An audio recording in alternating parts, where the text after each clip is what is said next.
When 7-year-old Madison called for help during a rainstorm, she accidentally dialed a CEO's private number instead of 911. Benjamin Carter answered and found the call came from his late wife's old phone. Racing to a collapsing house, he discovered 2 starving children protecting their dying mother, Charlotte, his wife's best friend who vanished 15 years ago. This desperate rescue will uncover dangerous secrets and give everyone a second chance at family.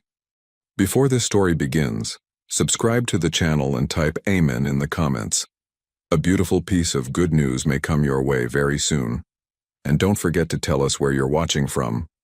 The rain hammered against the cracked windows of the small house on Riverside Street, each drop a reminder of how fragile their shelter had become.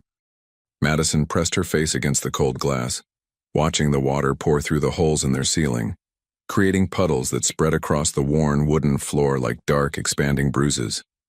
At 7 years old, she had learned to measure disasters by sound. The gentle patter meant they were safe, but this roaring torrent meant trouble.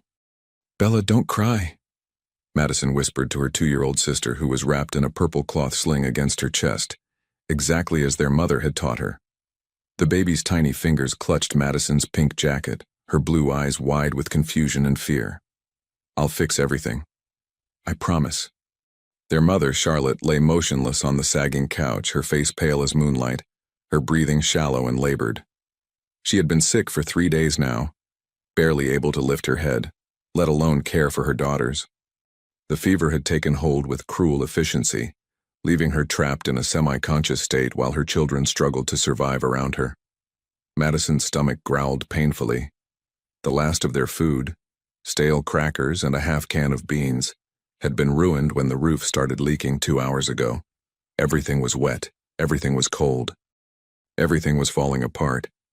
She had tried to save the crackers, holding them above her head as water dripped onto her face, but it was useless. The rain had claimed everything. "Mama?" Madison called softly, approaching the couch. "Mama, I need help. What do I do?" Charlotte's eyelids fluttered but didn't open. Her lips moved slightly, forming words that never became sound. Madison felt tears burning her eyes but blinked them back furiously. Crying wouldn't help. Crying wouldn't feed Bella or fix the roof or make Mama better. Think, Madison. Think like a big girl. She remembered her mother's lessons about emergencies. "If something bad happens and I can't help you, baby, you call 911, you understand? 911. Charlotte had made her practice on the old cell phone, the one that barely held a charge, the one they kept for absolute emergencies because they couldn't afford a monthly plan. The phone. Where was the phone? Madison found it on the kitchen counter, its screen dark and seemingly dead. She pressed the power button and held her breath. After an agonizing moment, the screen flickered to life, showing 2% battery. Her heart pounded. This was it. Her one chance to save them all. With trembling fingers, she dialed the numbers. 911. But her small fingers, slippery with rainwater and nervous sweat, hit the wrong buttons. She didn't realize her mistake. She didn't know that instead of calling emergency services, she had accidentally dialed a number stored in the phone's ancient memory. A number that hadn't been called in over a decade. A number that once belonged to someone Charlotte had loved and lost.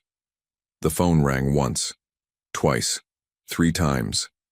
Madison's voice shook as she spoke, her words tumbling out in a desperate rush when someone finally answered. "Daddy? Daddy, please help us. We're in the rain and everything is wet and Mama won't wake up and we don't have any food left. Not even the old crackers, and Bella is crying and I don't know what to do and I'm scared and—" "Whoa, slow down," a deep male voice interrupted gently. "Sweetheart, I think you have the wrong number. I'm not your daddy." Madison's heart sank like a stone. Wrong number, she had messed up. She had failed. But I called 911. "No, honey, you called my personal line. Where are you? Where's your mother?" "She's sick. She won't wake up. And our house is breaking from all the rain and—" Madison's voice cracked, and despite her best efforts, tears began streaming down her cheeks, mixing with the rainwater already dampening her face. On the other end of the line, Benjamin Carter stood frozen in his downtown office 43 floors above the city, staring at his phone as if it had transformed into something otherworldly. This number, This specific phone was supposed to be dead. It was his late wife Victoria's emergency phone, the one he'd kept active for years after her death, unable to let go of that final connection. He paid the bill religiously every month, preserving it like a shrine, though no one had called it in 12 years.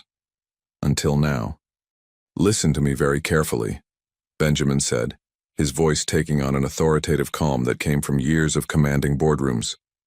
"I'm going to help you, okay? But I need you to tell me exactly where you are. What's your address?" Madison rattled off the street name and number, her words interrupted by hiccuping sobs. Benjamin was already moving, grabbing his coat, barking orders at his assistant through the open office door. "Cancel everything, and get my car, now." "Sir, you have the Singapore investors in 20 minutes. I don't care if I have the president in 20 minutes. Get my car." Benjamin raced through the city streets with his driver, his mind spinning with impossible questions. How did a child have Victoria's number? Why now, after all these years?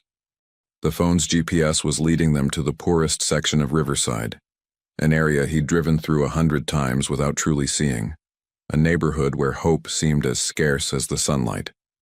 When they pulled up to the address, Benjamin's breath caught in his throat. The house, if it could still be called that, was barely standing. One corner had partially collapsed under the weight of the storm. Boards hung at dangerous angles and water poured through visible holes in the roof. This wasn't just poverty. This was catastrophe. He jumped from the car before it fully stopped, his expensive Italian shoes splashing through puddles as he ran to the front door. It swung open before he could knock, revealing a sight that would be burned into his memory forever.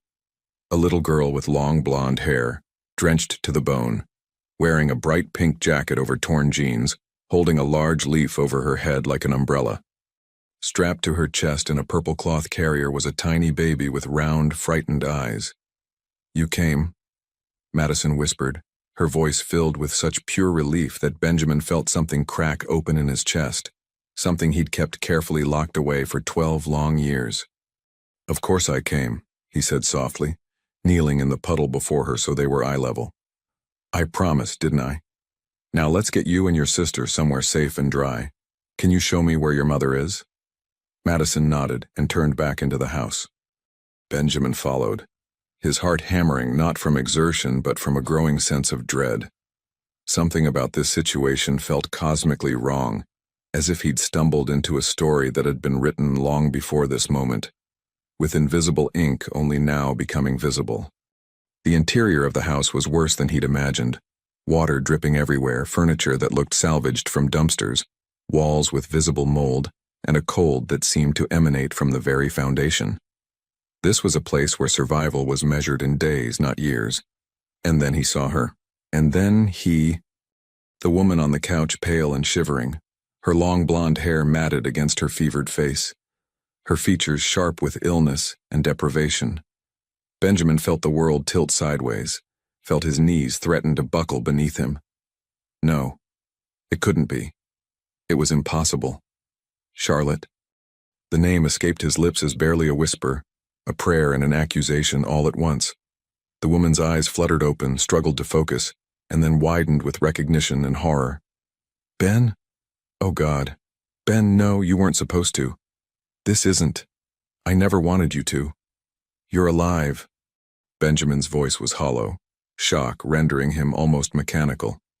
"All these years, Charlotte, we thought you were dead. We mourned you. Victoria mourned you. She never stopped looking for you, never stopped blaming herself for whatever fight you had. And you were here?" "I can explain." Charlotte tried to sit up but collapsed back, her strength completely depleted.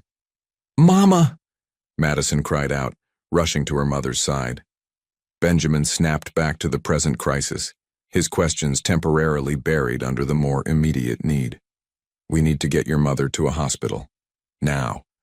He pulled out his phone, already dialing his private physician. "Dr. Morrison, Benjamin Carter. I need you at Mercy General immediately. I'm bringing in a critical patient." "No!" Charlotte's voice cut through his words with surprising strength. "No hospitals, no records, please, Ben, I'm begging you. They'll find us. They'll take my girls." "I'd rather die than let them." Who will find you?" Benjamin demanded.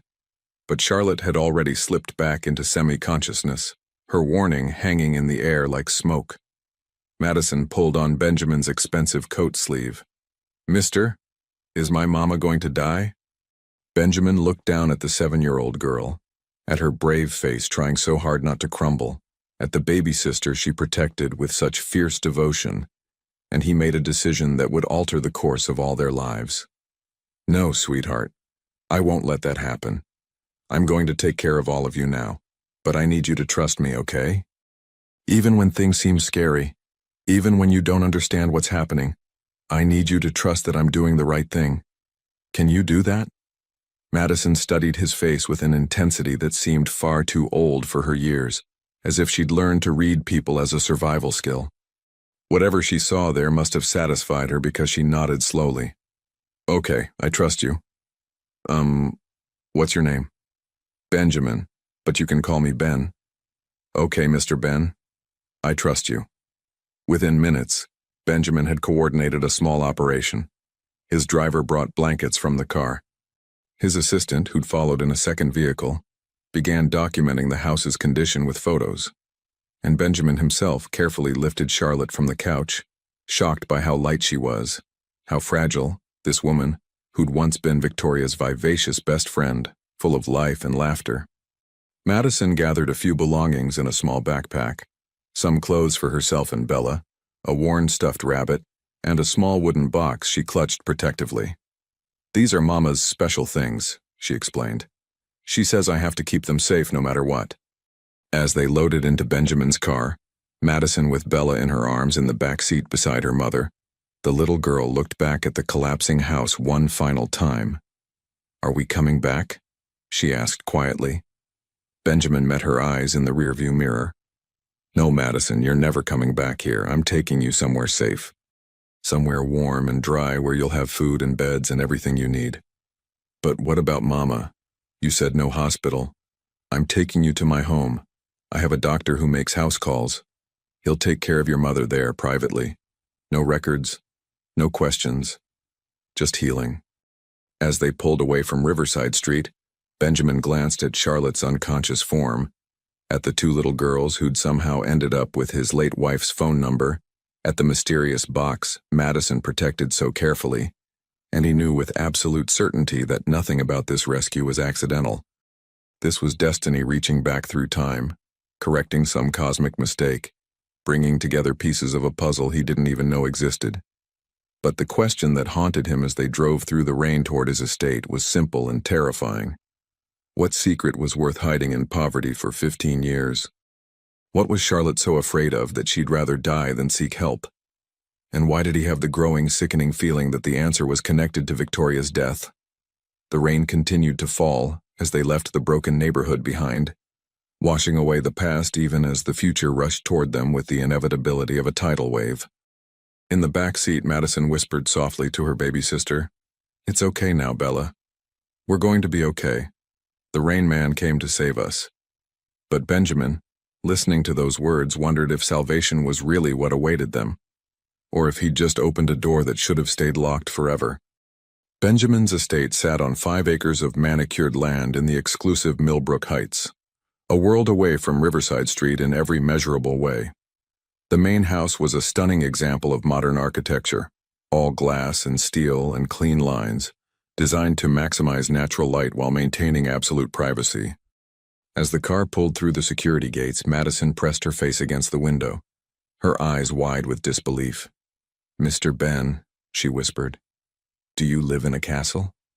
Despite the gravity of the situation, Benjamin felt a small smile tug at his lips. "Something like that, sweetheart." His household staff met them at the entrance, their professional composure barely masking their shock at seeing their employer arrive with an unconscious woman and 2 bedraggled children. Mrs. Patricia Hughes, his head housekeeper for the past 8 years, took charge immediately with the quiet efficiency that made her invaluable. "The East Wing guest suite, sir. It has the adjoining bedroom for the children." "Perfect, and get Dr. Morrison set up in there immediately. He should be arriving any minute." "Already here, actually," came a distinguished voice from the hallway. Dr. Richard Morrison, Benjamin's personal physician and old friend, approached with his medical bag. His sharp eyes took in the scene quickly, lingering on Charlotte's pale face with professional concern. "Let's get her upstairs immediately. How long has she been unconscious?" "On and off for the past hour," Benjamin replied, carrying Charlotte up the sweeping staircase with surprising gentleness. Before that, the daughter says she was barely responsive for 3 days. Madison and Bella followed closely, the older girl refusing to be separated from her family even for a moment. Mrs. Hughes tried to guide them to the children's room, offering hot chocolate and clean clothes, but Madison planted her feet stubbornly. "I need to stay with Mama." "Sweetheart, the doctor needs space to work," Mrs. Hughes began. "No." Madison's voice carried surprising authority for a 7-year-old. "Mama gets scared when she wakes up in strange places. She needs me." Benjamin intervened gently. "How about this? You can sit right outside the door where you can hear everything, and the moment the doctor is finished, you can come in. Deal?" Madison considered this, then nodded reluctantly. Mrs. Hughes efficiently produced a comfortable chair, pillows, and warm blankets, creating a little nest in the hallway. Within minutes, both girls were wrapped in soft white robes several sizes too large, sipping hot chocolate that Madison tested carefully before letting Bella have any, an action that spoke volumes about the responsibility this child had shouldered. Inside the bedroom, Dr. Morrison worked quickly, his examination thorough and increasingly concerned. Benjamin stood by the window watching the rain that had finally started to ease, his mind churning with memories and questions. "Ben," Dr. Morrison said quietly, "this woman is severely malnourished, dehydrated, and suffering from pneumonia that's bordering on critical. I need to know, why aren't we at a hospital? What am I walking into here?" Benjamin turned from the window, his face shadowed. "Because she specifically begged me not to take her to one, said they would find her and take her children." "And you believed her?" "This could be paranoia from fever delirium." "I believed her because I knew her, Rich. 15 years ago, she was Victoria's best friend." "Doctor," Morrison's hand stilled on his stethoscope. "The friend who disappeared, Charlotte Morgan?" "Charlotte Morgan," Benjamin confirmed, "who apparently didn't disappear, just vanished into poverty so complete it might as well have been another dimension." "And the children?" "Hers. The older one is 7, the baby is 2. "Doctor." Morrison absorbed this information, then returned to his patient. "Well, mystery aside, she needs intensive care. I can keep her stable here, but it's going to require round-the-clock monitoring, IV antibiotics, and considerable medical supplies. This isn't a simple flu, Ben. She's been sick for a long time, and the malnutrition has compromised her immune system severely. If we don't intervene aggressively in the next 48 hours, we could lose her." The clinical phrase "lose her" hit Benjamin like a physical blow. He'd already lost Charlotte once, had mourned her along with Victoria. The thought of losing her again, of having found her only to watch her slip away, was unbearable. And not just because of the children waiting outside. "Whatever you need," Benjamin said firmly. "Money, equipment, staff, whatever it takes to save her." Over the next several hours, Benjamin's home transformed into a private medical facility. Nurses arrived, medical equipment was installed, and Charlotte was hooked up to IVs that began pumping antibiotics and nutrients into her depleted body. Throughout it all, Madison maintained her vigil in the hallway, answering Dr. Morrison's gentle questions about her mother's symptoms with surprising accuracy. "You did a good job taking care of her," Dr. Morrison told the little girl. "A very good job. Not many kids your age would know to keep her hydrated or try to bring her fever down. Where'd you learn all that?" "Mama taught me," Madison replied simply. "She said I was her backup in case she ever got too sick to take care of us. She made me practice lots of times." The casual revelation was heartbreaking. A mother so convinced of imminent danger that she'd trained her 7-year-old daughter to be a caregiver. What kind of life had Charlotte been living? What had she been running from? As night fell over Millbrook Heights, the household settled into an unusual rhythm. Charlotte remained unconscious but stable, her breathing easier now with the oxygen support. Bella, exhausted from the day's trauma, had fallen asleep in a proper crib that Mrs. Hughes had somehow produced within an hour. But Madison refused to sleep, keeping her post in the hallway chair despite the late hour. Benjamin brought her a sandwich and juice, pulling up a chair beside her. "You should rest, Madison. Your mother is in good hands. What if she wakes up and I'm not here?" Madison's voice was small, tired, but stubborn. "What if she thinks we left her?" "I'll sit with her," Benjamin offered. "And if she so much as moves, I'll come get you immediately. Scout's honor." Madison studied him with those two old eyes. "You promise? You won't lie?" "I promise. And I never break my promises." "Mama says that too. But then sometimes she has to break them anyway because life is hard." Madison took a bite of her sandwich, chewing thoughtfully. "Are you really rich, like in the movies?" Benjamin couldn't help but smile at the direct question. "I suppose I am, yes." "Then why did you come help us? Rich people don't usually help people like us." "Mama said they pretend we're invisible."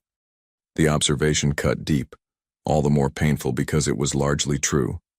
How many times had Benjamin driven past poverty, had written checks to charities to assuage his conscience without actually seeing the faces of those suffering? If not for that impossible phone call, he would have remained willfully blind. "Your mama knew my wife," Benjamin said carefully. "A long time ago they were very close, best friends. And then your mama went away, and my wife was very sad about that. She never stopped missing her. She never stopped wondering what happened. Is your wife here? Will she be happy to see Mama again?" Benjamin felt his throat tighten. "My wife died, Madison, 12 years ago." "Oh." Madison was quiet for a moment. "I'm sorry. Dying is very sad. I hope my mama doesn't die." "She won't," Benjamin said with more confidence than he felt. "Dr. Morrison is the best. He'll make her better. And then what? After she's better, what happens to us?" It was a question Benjamin had been avoiding, but the child's directness demanded honesty. "I don't know yet, but I promise you this. You'll be safe. You'll have food and clothes and a warm place to sleep. No more rain coming through the roof. No more being cold or hungry. That part of your life is over." "But why?" Madison's voice cracked slightly. "Why would you do all that for people you don't even know?" Benjamin reached out slowly, giving Madison time to pull away if she wanted, and gently brushed a strand of blonde hair from her face. "Because a very brave little girl called me in the rain and asked for help. And because I wasn't there when your mama needed help 15 years ago, but I'm here now. Does that make sense?" Madison nodded slowly, her eyelids finally growing heavy. "Mr. Ben, can I ask you something?" "Anything. When Mama wakes up, will she be mad that we're here? She always said we had to stay hidden, that it wasn't safe to let anyone know about us. Did I mess everything up by calling you?" The question revealed so much. A child living in constant fear, trained to believe that visibility meant danger, that help was a trap rather than salvation. What had Charlotte told these girls? What was she protecting them from? "You saved your family, Madison. You saved your mother's life, your sister's life, and maybe even your own. That's not messing up. That's being a hero." Madison's eyes filled with tears, perhaps the first time she'd allowed herself to fully feel the terror of the past few days. "I was so scared. I thought Mama was going to die. I thought Bella and me would be all alone." Benjamin pulled the little girl into a gentle hug, feeling her small body shake with suppressed sobs. "You're not alone anymore. I've got you. All of you." They sat like that for several minutes until Madison's breathing evened out into sleep. Benjamin carefully lifted her. She weighed almost nothing, and carried her to the bedroom where Bella slept peacefully. He tucked Madison into the second bed, pulling the covers up to her chin, and found himself studying her face in the dim nightlight. She looked remarkably like Charlotte had at that age. The same determined chin, the same expressive eyes, the same golden hair.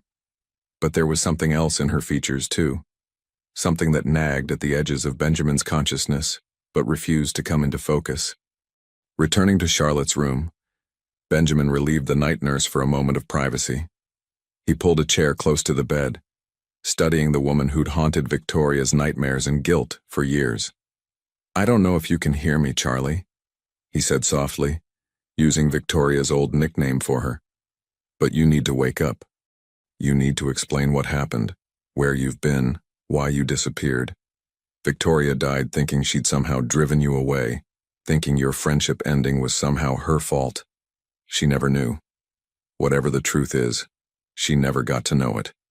Charlotte's pale face remained peaceful, the oxygen mask fogging slightly with each breath. And those girls of yours? They're remarkable, Charlie. Madison is so brave, so protective. She reminds me of you at that age, fierce and stubborn and determined. Victoria would have loved being their aunt, would have spoiled them rotten. Benjamin's voice caught. You should have called us. Whatever trouble you were in, whatever you were running from, we would have helped. Why didn't you trust us? The only answer was the steady beep of the heart monitor and the gentle hiss of oxygen. Benjamin stayed through the night, dozing fitfully in the chair, waking at every small sound.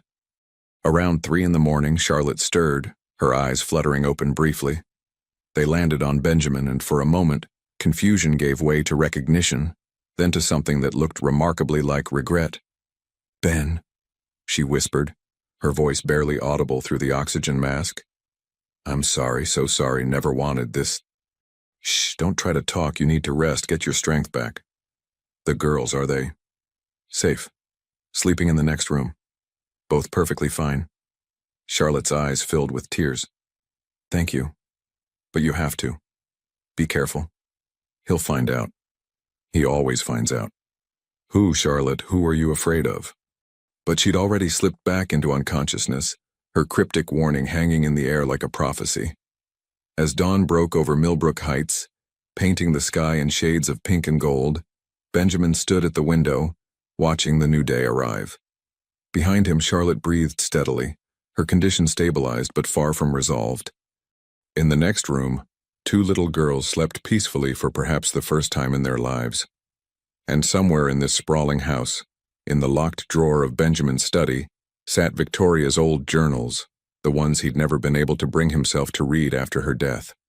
The ones that might hold answers to questions he was only now learning to ask.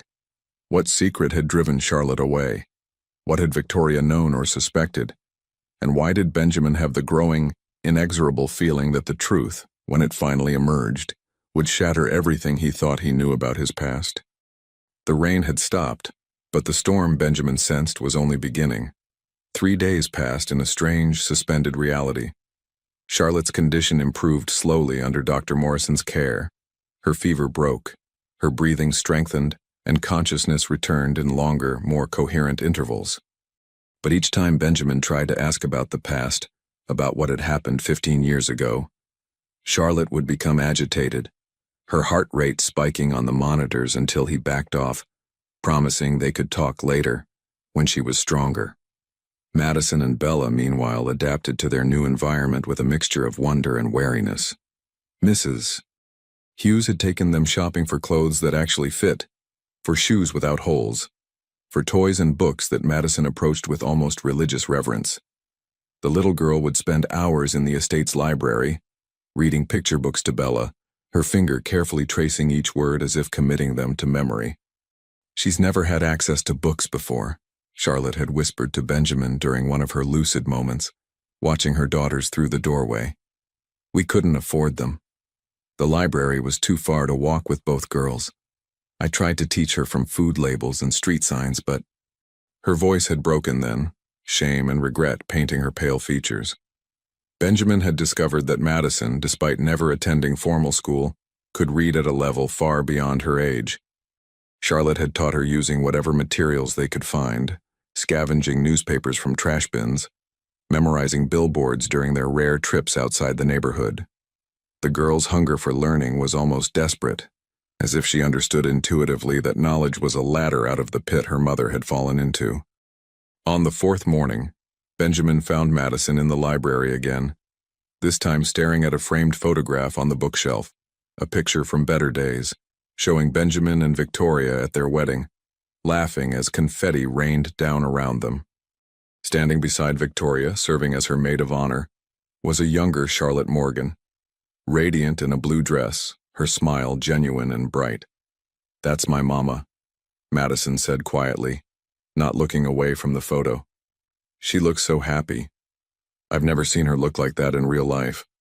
Only in the pictures from her special box. The wooden box you brought from the house? Benjamin asked.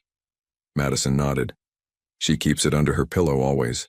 Sometimes at night when she thinks Bella and I are sleeping, I hear her crying while she looks at the things inside. But she never lets me see what they are. Benjamin's curiosity intensified. What was in that box? What pieces of Charlotte's past had she clung to through years of deprivation? Where is the box now? In Mama's room, under her pillow like always. I put it there so she'd know I kept it safe. That afternoon, while Charlotte was sleeping and the nurses were on break, Benjamin found himself standing beside her bed, staring at the slight bump beneath her pillow. It would be so easy to look, to satisfy his burning questions about what had happened to fracture their friend group so completely. But he didn't. Some boundary of privacy and respect held him back, even as his fingers itched to reach under that pillow. Charlotte's secrets were hers to reveal, on her own terms, when she was ready. The decision not to invade her privacy was rewarded later that evening when Charlotte, finally strong enough to sit up with pillows supporting her, asked to speak with him privately. The girls? She asked first, as she always did. Bella is taking a bath with Mrs. Hughes. Madison is teaching herself chess from a book she found. She's already beaten the computer on easy mode twice. A ghost of a smile crossed Charlotte's face. She's so smart, Ben, smarter than I ever was. She deserves better than what I've given her. They both do. Then tell me how to help you. Tell me what you're running from so I can protect you all. Charlotte's smile faded. She was quiet for so long that Benjamin thought she might refuse again, might retreat back into her protective silence. But finally she spoke, her voice barely above a whisper. Do you remember Jason Whitmore? The name hit Benjamin like a punch to the gut. Jason Whitmore, venture capitalist, old family money, smooth smile and cold eyes. He and Benjamin had moved in the same social circles 15 years ago, had competed for deals and influence. Benjamin had never liked the man, had sensed something predatory beneath the polished exterior. But there had been no proof, nothing concrete to justify his instincts. I remember, Benjamin said carefully. What does he have to do with you? Everything. Charlotte's hands twisted the blanket nervously. He has everything to do with why I disappeared, why I've been hiding, why I'd rather die in that collapsing house than risk being found. She took a shaky breath and continued, her words tumbling out as if a dam had finally burst. 15 years ago, Jason pursued me relentlessly. He was charming at first, attentive, generous. I was flattered, I was stupid. By the time I realized what he really was, controlling, possessive, dangerous, I was already trapped. He was abusive? Benjamin's voice was hard. Worse than that. He was calculating. He never left marks where people could see them. He isolated me from friends gradually, so subtly that I didn't realize it until Victoria and I had that terrible fight. Jason had orchestrated it, had manipulated both of us. Victoria died never knowing he'd twisted her words, had lied to both of us to drive us apart. Benjamin felt sick. Victoria had been tormented by that fight, had blamed herself for whatever she'd said that drove Charlotte away. To know it had been manipulation. I tried to leave him multiple times, Charlotte continued, her voice strengthening. But he had connections, police, judges, social workers. He threatened to have me declared mentally unfit, institutionalized. I believed him. I'd seen his power. So I stayed, planning my escape carefully. One night, 7.5 years ago, when Jason was away on business, I finally ran. I took nothing but the clothes on my back and what little cash I'd hidden. I changed my name, dyed my hair, moved to Riverside, the last place anyone with money would look. I found cash work cleaning houses, never staying anywhere long. Charlotte's hands twisted the blanket. I was free, Ben. Terrified, but free. I thought I'd escaped. Then, 6 months after I ran, I discovered I was pregnant. Jason's child. I was horrified at first, but Madison. Her voice softened. Madison saved me, gave me purpose. I didn't register her birth officially. No social security number, no hospital records. She doesn't legally exist. It was the only way to keep her safe from him. The implications were staggering. And Bella? Charlotte's face clouded with fresh pain. 2 years ago, I thought I was safe. I thought enough time had passed that Jason had moved on. I met someone, a good man, kind, who didn't ask too many questions about my past. We were together for 6 months, but I was careless. I let my guard down, and somehow Jason found out. He came after you? Worse. He killed Mark, the man I'd been seeing. Made it look like an accident, but I knew. The message was clear. Then he vanished again, like a ghost, leaving me to figure out I was pregnant with Mark's baby. I've been moving within Riverside ever since, never staying in one place more than a few months, always looking over my shoulder. Benjamin processed this horror story, his mind racing with rage and disbelief. Charlotte, if what you're saying is true, we need to go to the police. Get protection. No! Charlotte grabbed his arm with surprising strength. You don't understand. Jason isn't just rich, he's connected. He has half the police force on his payroll. The last time I tried to get help 15 years ago, the officer I spoke to called Jason directly. I barely escaped. Since then, he's only gotten more powerful. He's untouchable, Ben. Completely untouchable. No one is untouchable. There are laws, protections for people in your situation.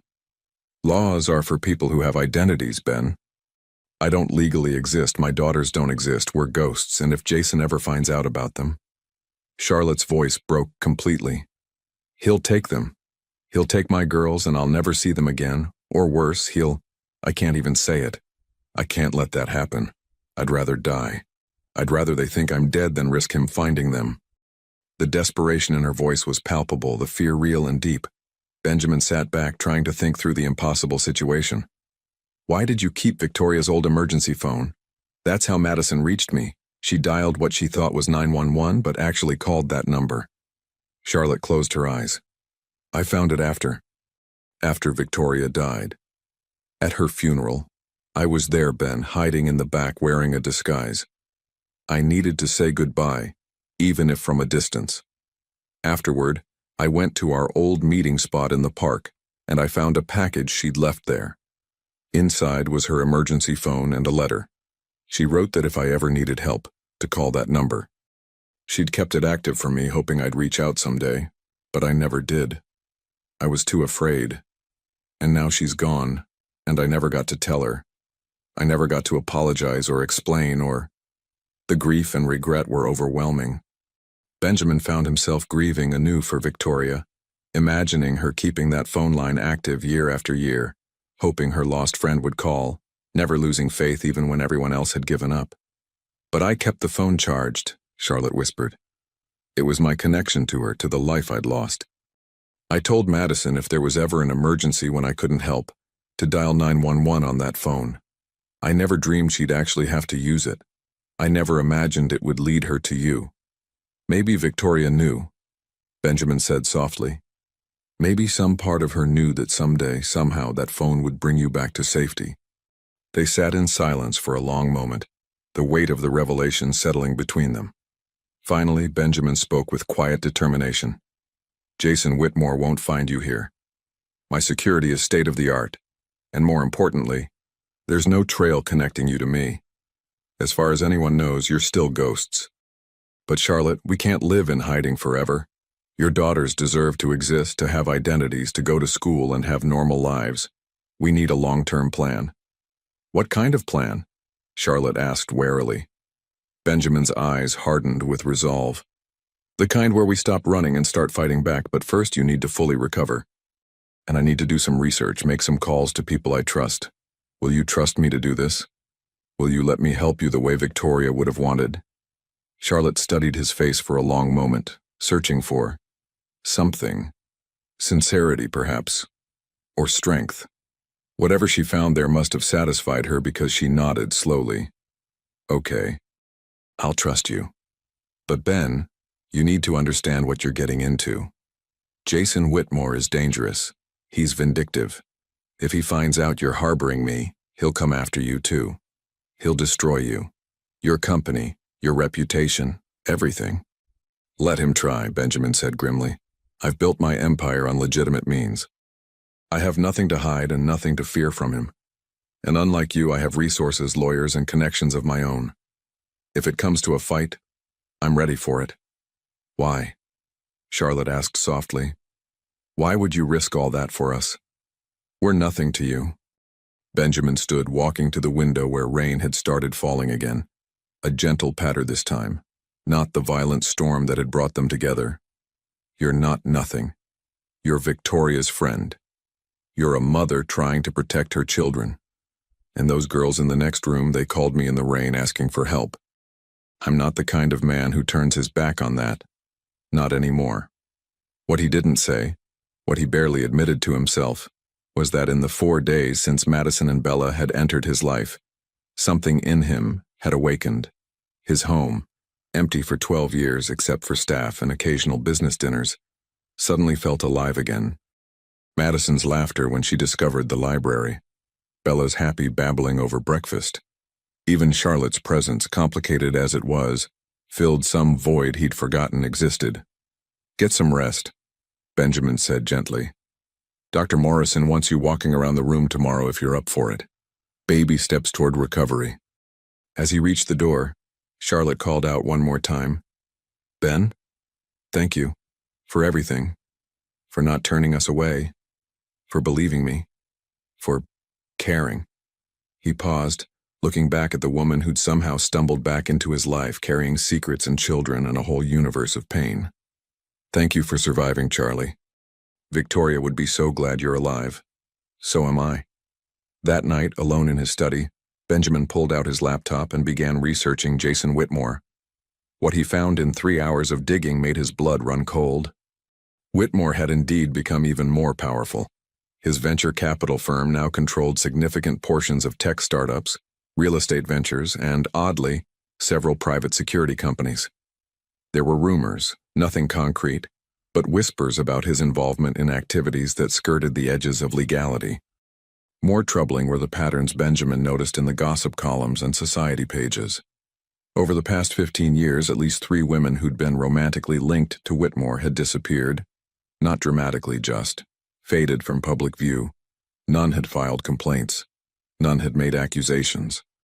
They simply ceased to exist in the social circles they'd once inhabited, just like Charlotte had.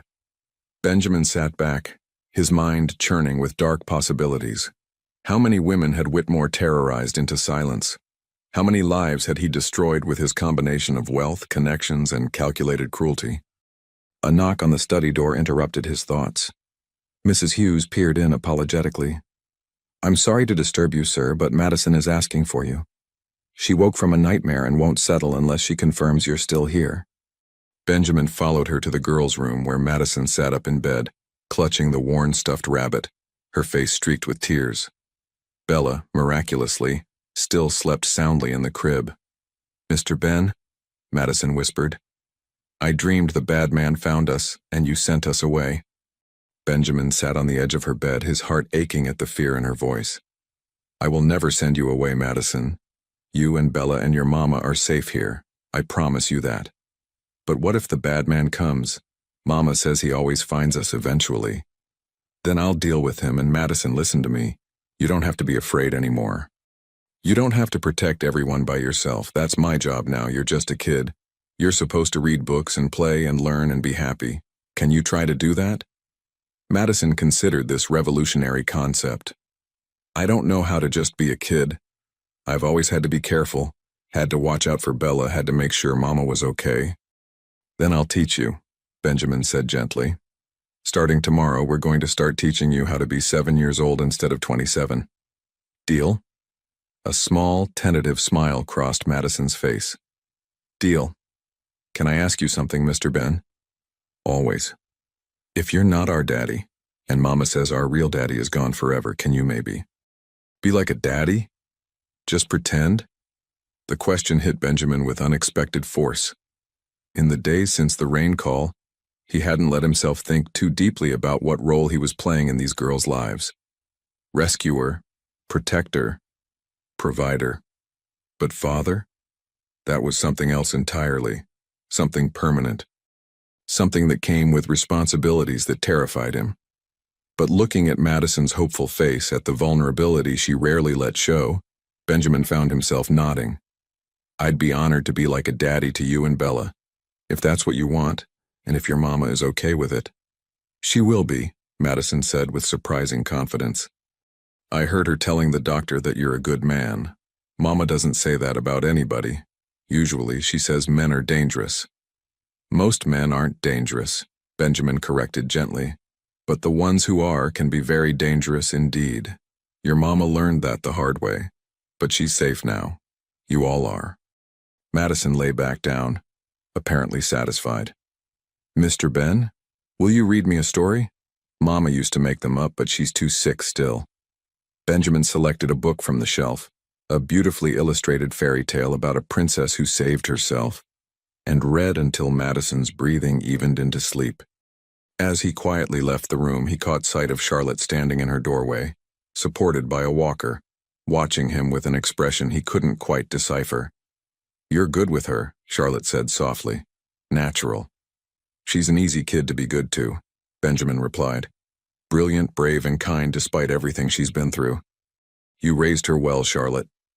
"I raised her scared," Charlotte countered sadly. "I taught her to hide, to be afraid, to trust no one. That's not parenting. That's survival training. It kept her alive. It kept both of them alive. That's more than many parents manage in far easier circumstances." They stood there in the quiet hallway, two people bound together by tragedy and happenstance, by a dead woman's love and a child's desperate phone call in the rain. "Tomorrow," Benjamin said, "we start planning your future instead of just surviving your past. Dr. Morrison says you're strong enough now for real conversations. So tomorrow we figure out how to make you and the girls legally exist again, how to protect you permanently, and how to make sure Jason Whitmore never casts a shadow over your life again. Agreed?" Charlotte nodded, tears glistening in her eyes. "Agreed. And Ben, thank you for reading to Madison. She needs that normalcy, needs to feel like a regular kid. I'm glad you're here to give her that." As Benjamin returned to his study, he couldn't shake the feeling that everything was about to change. The past 4 days had been about immediate crisis management, saving Charlotte's life, stabilizing the situation, providing basic safety and comfort. But tomorrow would be about something much bigger, dismantling Jason Whitmore's power over them and building a future none of them had dared to imagine. The rain had brought them together. Now it was time to see if they could weather the storm that was surely coming. In her room, Charlotte pulled out the small wooden box from under her pillow, her fingers tracing its worn edges. Inside were treasures from another life. Victoria's letter, a few photographs, and something else, something she hadn't shown Benjamin yet. Something that would change everything when she finally found the courage to reveal it. But not tonight. Tonight, for the first time in 15 years, Charlotte Morgan fell asleep feeling something she'd forgotten existed. Hope. 2 weeks passed in a rhythm that felt almost surreal. Charlotte grew stronger each day, graduating from walker to cane to finally walking unassisted. Color returned to her cheeks, and the haunted look in her eyes gradually softened, though it never fully disappeared. Madison and Bella blossomed in ways that broke and healed hearts simultaneously. Mrs. Hughes had taken them under her wing, teaching Madison to bake and reading endless books to Bella. The younger child's vocabulary exploded. She went from 10 words to full sentences, her personality emerging like a flower given sunlight. Benjamin had hired a tutor to assess Madison's education level. Professor Janet Collins emerged from their first session looking stunned. "Mr. Carter, that child reads at 10th grade level. Her mathematical reasoning is extraordinary. She taught herself basic algebra from your library, in 3 days. I've taught gifted children for 20 years, and I've never encountered a mind quite like hers." The assessment filled Benjamin with both pride and rage. Pride at Madison's resilience, rage at the years stolen by one man's cruelty. His investigation into Whitmore had expanded with attorney Marcus Stevenson and investigator Sarah Chen. What they'd uncovered was damning. A pattern spanning 2 decades, multiple disappeared women, and financial irregularities suggesting fraud. "The financial crimes we can prove," Marcus explained. "The abuse is harder without testimony. Charlotte won't testify. Benjamin said firmly. There has to be another way. There might be, Sarah said. I've identified 6 women involved with Whitmore. 3 are unreachable, but 3 are accessible. If even one talks, combined with background information from Charlotte, we might build a case. It was during the 3rd week that the first breakthrough came, and the first complication. Sir, there's someone at the gate, Mrs. Hughes announced urgently. A woman asking for Charlotte by name. Charlotte's face paled. I don't have a sister. It's a trap. But the security footage showed a blonde woman in her mid-30s, designer suit, eyes red from crying. That's Rachel Whitmore, Charlotte whispered. Jason's younger sister. Against better judgment, Benjamin authorized Rachel's entry with security standing by. She entered and immediately dropped to her knees, sobbing. I'm so sorry. I didn't know. I thought you'd just left him. I didn't know he'd been hunting you until 2 days ago. Charlotte remained frozen. What happened 2 days ago? Rachel steadied herself. I found files in Jason's safe, folders on every woman he'd controlled, surveillance reports, photographs. Charlotte, your folder was thickest. He's been tracking you this entire time. He knows about your daughters. The room erupted. He knows about Madison and Bella, Charlotte whispered. Rachel nodded miserably. He's been waiting, watching. He wanted you to suffer. He's planning to take the girls when they're older to prove even your children belong to him. Benjamin felt physically ill at the sociopathic calculation. Why tell us now? Marcus demanded. Rachel's voice broke. Because I found one more folder. My daughter. Jason's collecting information on my 6-year-old Catherine. The same pattern. He's already planning. She couldn't finish. Charlotte moved then, kneeling beside Rachel. Your daughter is safe? With my ex-husband in Boston. I sent her this morning. Then I grabbed everything from Jason's safe and ran. Rachel looked desperate. I know I have no right to ask, but please, help me stop him before he touches anyone else. Before he touches my baby. Charlotte wrestled with the decision. Then her maternal instincts won. What's in the envelope? Rachel's hands shook. Copies of everything. Surveillance reports, financial records, and recorded phone calls. Jason kept recordings of himself threatening people, bragging. He documented his own crimes like trophies. Marcus practically lunged forward. This is admissible, with witness testimony. There's more, Rachel interrupted. I know where he keeps originals. His security codes, passwords, everything. And he's in Singapore for 72 hours. His house will be nearly empty. Sarah Chen leaned forward. Are you suggesting what I think you're suggesting? I'm suggesting that if law enforcement received an anonymous tip and had cause to execute a search warrant, they might find years of evidence documenting abuse, fraud, and intimidation. That's risky, Marcus warned. It won't go wrong, Rachel said with sudden steel. Jason taught me how to cover tracks. He never imagined I'd use those skills against him. This is our chance, while he's out of the country, while we have access to everything. Charlotte's face showed determination. Do it, not just for us, for all the others, for Rachel's daughter. We end this now. The next 48 hours were a blur. Sarah worked law enforcement contacts. Marcus assembled a legal team. Rachel provided detailed layouts and testimony. Charlotte recorded a statement describing her years with Jason, his threats, the pattern of control. Benjamin used every connection to ensure the investigation couldn't be buried. He contacted trusted journalists, prepared press releases, and set up a legal fund for victims. Madison, aware something important was happening, asked Benjamin, Are you stopping the bad man? We're trying, sweetheart. Good. After you stop him, can we stay here? With you? I like having a pretend daddy who reads stories. Benjamin hugged her. You can stay as long as you want. This is your home now. On the 3rd day, federal agents raided Whitmore's properties. They found files on victims, evidence of tax evasion, money laundering, witness intimidation, and obstruction of justice. Whitmore, informed while in Singapore, tried to flee. His attempt triggered international warrants and confirmed guilt. The media erupted. Within hours, major outlets ran stories about the venture capitalist whose empire was built on cruelty. Rachel's testimony, with Charlotte's identity protected, provided devastating accounts. By the fourth day, Jason Whitmore was in custody, assets frozen, life in ruins. Benjamin gathered everyone that evening. "It's over," Marcus announced. "Whitmore's denied bail. The prosecutor is confident. He's looking at minimum 15 years. Charlotte sat very still. "He can't come after us?" "His network is being dismantled," Sarah assured her. "With this publicity, any retaliation would be scrutinized. You're safe, Charlotte. For the first time in 15 years, you're actually safe." The words took a moment to penetrate. Then Charlotte collapsed in sobs, 15 years of tension finally releasing. Benjamin found Madison reading to Bella later. "Mr. Ben, is the bad man gone?" "The bad man is gone.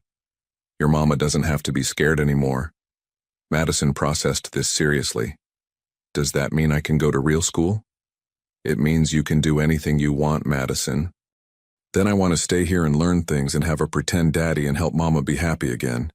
Is that okay?" "That's perfect," Benjamin said, emotion tightening his throat. That night, Benjamin found Charlotte staring at Victoria's photograph. "I never got to tell her I was sorry," Charlotte said softly. "She died thinking I'd abandoned our friendship. Victoria knew you loved her. That's why she kept that phone active. In a way, she saved you even after she was gone." Charlotte smiled through tears. "She brought us to you." They stood in comfortable silence. "Ben," Charlotte said eventually, "I need to tell you something."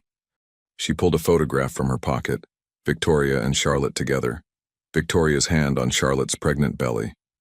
"This was taken a week before I disappeared. Victoria knew I was pregnant, knew about Jason, knew I was planning to run. She wanted to help, but I refused. I didn't want her in danger." Benjamin studied it, seeing Victoria's protectiveness. "Madison isn't just my daughter. Victoria was going to be her godmother. We had it planned. Aunt Vicky, teaching Madison everything. When Madison called you saying, 'Daddy,' maybe it wasn't really an accident. Maybe Victoria found a way to give her the protection we'd planned, just 15 years late." The revelation shifted Benjamin's understanding of his role. He was fulfilling Victoria's promise. "Does Madison know about Victoria?" "I'll tell her when she's older. Right now she knows you're her pretend daddy who came in the rain. That's enough." "And what about you? What happens now?" Charlotte turned to face him. "I start over, really start over. Legal documentation, proper identity, find work, give my daughters the life they deserve." "You could stay here," Benjamin offered. "Permanently. This house needs a family. Ben, I can't just move into your life and expect you to support us forever. These past 3 weeks have been the first time this house felt like a home since Victoria died." Madison's laughter, Bella's giggles, even you healing. "It's made me realize I've been existing, not living.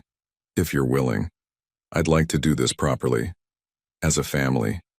Charlotte's eyes filled with tears. "You barely know us. I know Madison is brilliant and brave. Bella lights up every room. You survived 15 years of hell, still capable of love. That's enough. What about when the novelty wears off?" Benjamin stepped closer. "Then I'll still be here. I'm not offering to be pretend anything. I'm offering to be real, really here, really committed, really part of your lives if you'll have me." The moment stretched. Finally, Charlotte nodded. "We'll stay. But I contribute. I won't be dependent. And if this stops working, you tell me. No guilt. Agreed?" "Agreed," Benjamin said, though he couldn't imagine wanting them to leave. 3 months later, Benjamin watched through a window as Madison participated in her first day of actual school. Professor Collins had helped navigate creating legal documentation, birth certificates, social security numbers, medical records. Marcus had guided them through every step. Madison, enrolled as a third grader despite never attending school, was thriving. Benjamin watched her solve problems that stumped older students, read with confidence, and cautiously begin making friends. "She's extraordinary," Principal Anderson said. "In 30 years, I've never seen a child adapt so quickly." "She's been through a lot," Benjamin said quietly. which makes her resilience remarkable. She must have had excellent support. Benjamin thought about Charlotte's strength. She has an incredible mother and a dedicated father. The enrollment forms list you as guardian. That's quite a commitment. Biology doesn't make a family, Benjamin replied. Love does. Showing up does. By those measures, Madison and Bella are absolutely my daughters.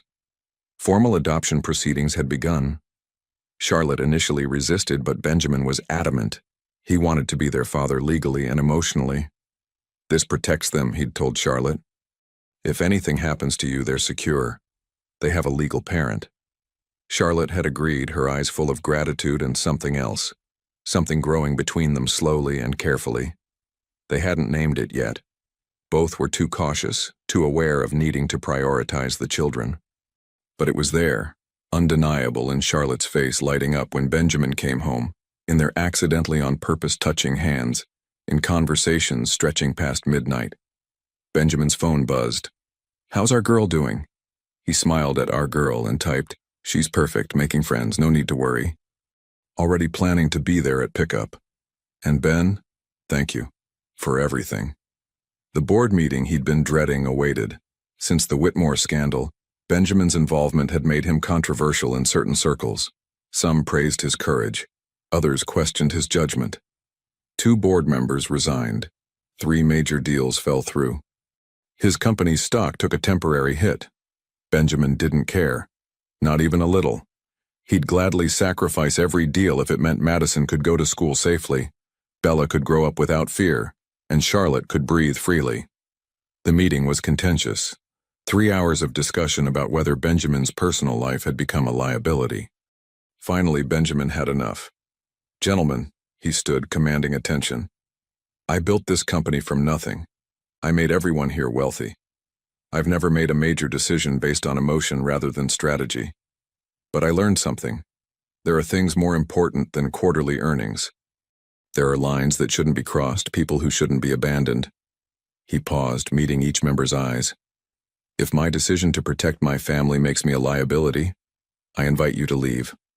I won't apologize for having priorities beyond this boardroom. The right partners will understand that a man who stands up for his family is exactly who they want to work with. Silence. Then his CFO began clapping. Others joined. Not everyone, but enough. After the meeting, his CFO said, "That was either very brave or very stupid. Maybe both," Benjamin admitted. "For what it's worth, you did the right thing. The board will settle. You'll attract partners who share your values. And if it doesn't work out, then you'll still have something more valuable, a family that loves you.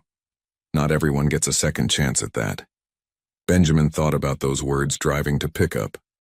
A second chance at happiness. The parking lot was chaos. Benjamin spotted Madison immediately, running toward him with a huge smile. "Mr. Ben, I made a friend. Her name is Sophie and she likes books, and the teacher said I could help with math, and I got a gold star and—" Benjamin scooped her up, spinning her. "That's wonderful, I'm so proud." "Daddy," Bella's voice called. Charlotte approached with the toddler.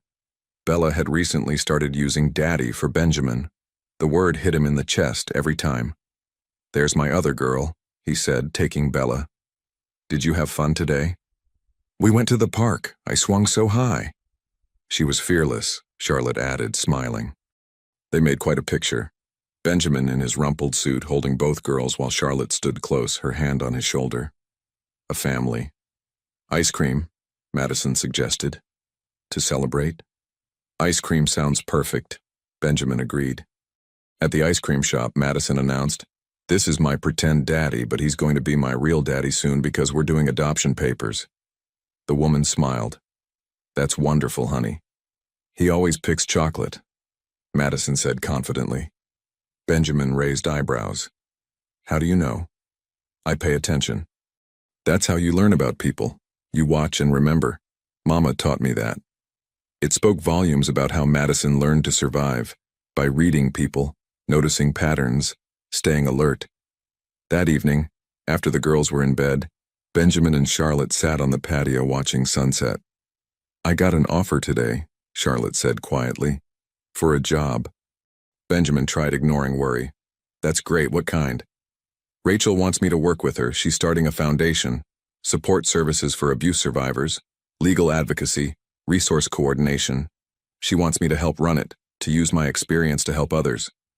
Rachel had become an unexpected ally, testifying at Whitmore's trial and committing her wealth to making amends. That sounds meaningful, Benjamin said carefully. How do you feel? Terrified, but also excited. I've spent 15 years hiding, surviving, taking all that pain and turning it into something good. It's appealing and scary. The foundation will be based here in the city, Charlotte continued. Rachel's setting up the main office downtown. It means I'd be working full-time, but still close to home, close to you and the girls. Charlotte's eyes filled with tears. You'd uproot your life for us? I'd do it for you. Because somewhere in these months you stopped being Victoria's friend I was helping and became someone essential. Someone I can't imagine my life without. Ben, I'm not asking you to feel the same way. I know trust doesn't come easy, but I need you to know, when I think about my future, you're in it. You and Madison and Bella. For a long moment, Charlotte stared at him. Then slowly, she leaned forward and kissed him. Gentle, tentative, but unmistakably real. When they pulled apart, both were breathless. I thought you'd never. Charlotte started. I wasn't sure if you'd want. Benjamin said simultaneously. They laughed, tension breaking. So what happens now? Charlotte asked carefully. Now we figure this out, together. Take it slow, see how things develop. Tell the girls the pretend part is becoming real. Whatever happens, we do it honestly. As a family, Charlotte amended. As a family, Benjamin agreed. They sat under stars, hands intertwined, talking until night grew cold. As they said goodnight at bedroom doors, still maintaining separate spaces, Benjamin felt certainty settle over him. This was his second chance, not at replacing Victoria, but building something new and equally precious. The rain had brought them together. Now it was time to see what they could build in sunshine. 6 months later, Benjamin stood in a courthouse in Millbrook County, Madison and Bella in matching blue dresses, Charlotte radiant in cream. Today was adoption day. Judge Patricia Reynolds reviewed paperwork carefully, asking about living arrangements and the children's welfare. Do you want Mr. Carter to adopt you? The judge asked Madison. Yes, ma'am, Madison replied clearly. He's already my daddy in all the important ways. This just makes it official.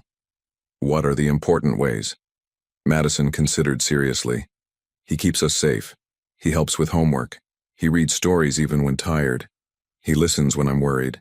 He makes Bella laugh. He makes Mama smile. He's patient and kind and keeps promises. Those are the important daddy ways. There wasn't a dry eye in the courtroom. I agree, young lady. And you, Miss Bella? Bella nodded enthusiastically from Charlotte's lap. He's already my daddy. Today we make it extra official. The judge laughed. Well then, it's settled. I'm pleased to grant this adoption. She signed with flourish. Congratulations. You are now legally the father of Madison and Bella Morgan Carter. The hyphenated name had been Charlotte's idea, honoring both biological heritage and new family. After the hearing, they took photographs, official ones and personal ones, with everyone laughing. Rachel joined them, having flown in specifically for this. Who would have thought, Rachel said privately to Benjamin, that my brother's cruelty would lead to something so beautiful? How are you doing? Benjamin asked. Better. Therapy helps. Knowing Jason is in prison helps. Watching Catherine grow up safe helps most. And the foundation work gives meaning to the nightmare. The foundation is doing incredible work, Benjamin said. Charlotte had become their public face, helping survivors understand they weren't alone. She's remarkable, Rachel said, watching Charlotte laugh. I don't know how she survived and came out still capable of kindness. She is broken in places, Benjamin said quietly. Nightmares, flinching at loud noises, checking locks obsessively. But she's healing. She's teaching me that healing isn't becoming who you were before. It's becoming someone new who incorporates both pain and strength. Later, at their home in Millbrook Heights, Benjamin's mother Eleanor hosted celebration dinner. Eleanor had been skeptical initially. Single woman, 2 children, complicated history. But meeting them changed everything. "That Madison is brilliant," Eleanor declared, 7 years old discussing philosophy. "She keeps us on our toes," Benjamin agreed. "And Bella is pure joy." Eleanor studied her son. "You look truly happy, Benjamin. I haven't seen you like this since before Victoria." "I am happy, Mom. More than I thought I'd be again." After dinner, while Eleanor entertained the girls, Benjamin and Charlotte found themselves alone doing dishes.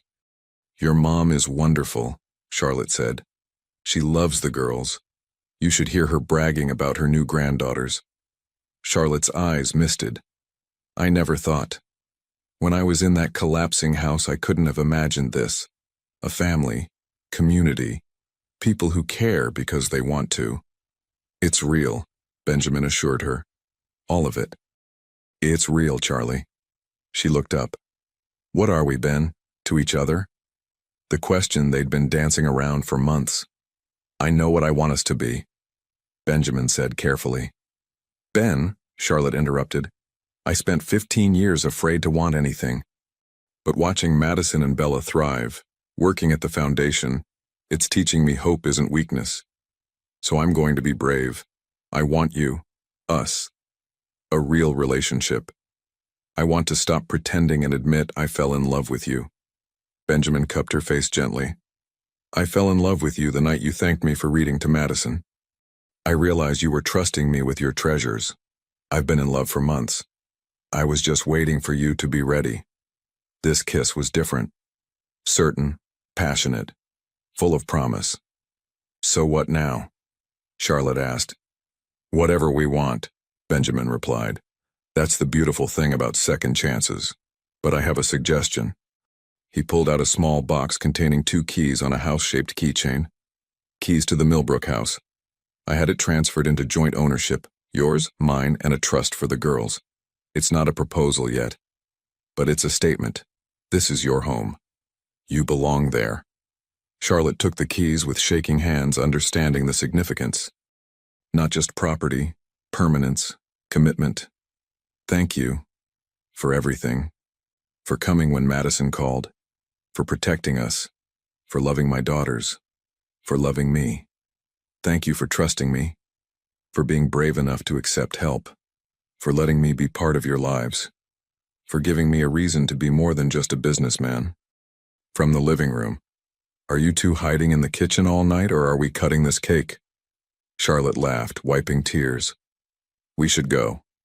"Wait," Benjamin said. "One more thing. I know it's soon, but Charlotte Morgan Carter, when you're ready, not now, not tomorrow, but someday, would you consider making this official? Marriage, partnership, whatever feels right." Charlotte's smile was radiant.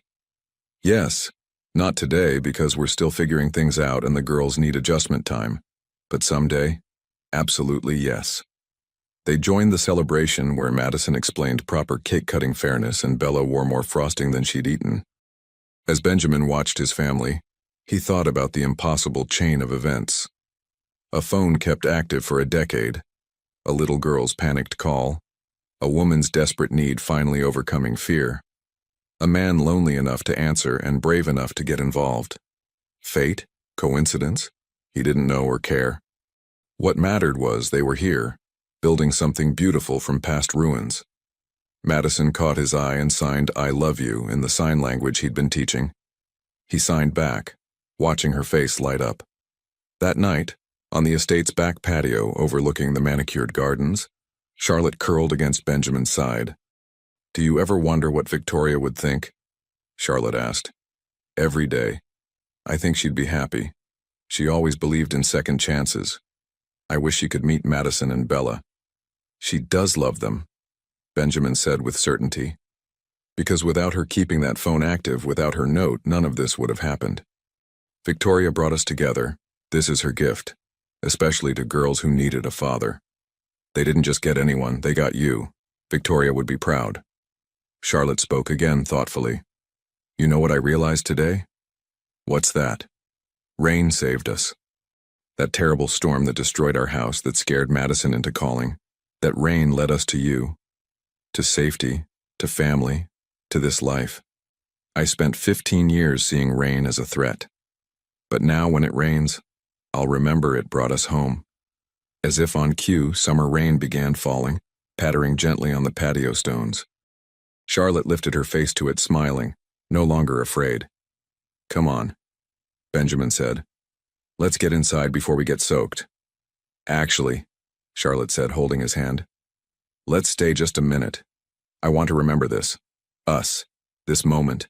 This beginning." So they stood together in the rain, not running but welcoming it. Two people who'd lost everything and found each other in the wreckage. Behind them, Madison and Bella slept peacefully in beds truly theirs, in a home truly theirs, with a father who would protect them always and a mother who'd fought impossible odds to keep them safe. The rain fell, washing away past shadows, making everything clean and new and full of hope.